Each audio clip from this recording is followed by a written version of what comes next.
Hi and welcome दोस्तों, स्वागत है मेरे यूट्यूब चैनल पे। तो मैं टेक्निकल स्टेप आज मैं आप लोगों को ये बताऊंगा कि कोई सा भी ऐप डाउनलोड इंस्टॉल करने से पहले उसे ट्राई करके कैसे देखते हैं। तो चलिए शुरू करते हैं।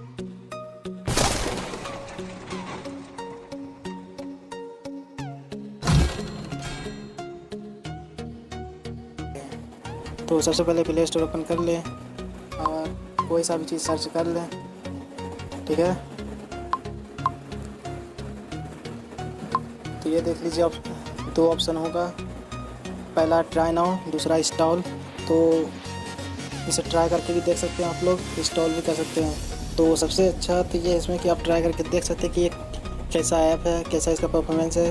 तो आपको अच्छा लगेगा तो आप इंस्टॉल कर लीजिएगा। तो चलिए मैं इसे ट्राई करके देखता हूँ कैसे ट्राई करते हैं। तो सिंपल है, ट्राई पे 1 क्लिक कीजिएगा। परफॉर्मेंस हो रहा है, लोडिंग ले रहा है ये।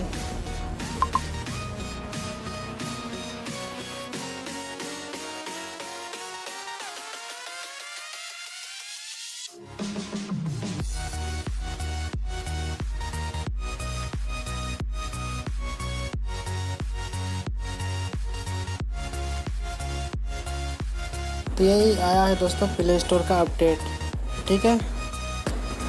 सो गाइस, मेरे चैनल को सब्सक्राइब करें, ये वीडियो को लाइक करें और फिर शेयर भी करें और कमेंट करके बताएं कैसा लगा। ठीक है, बाय।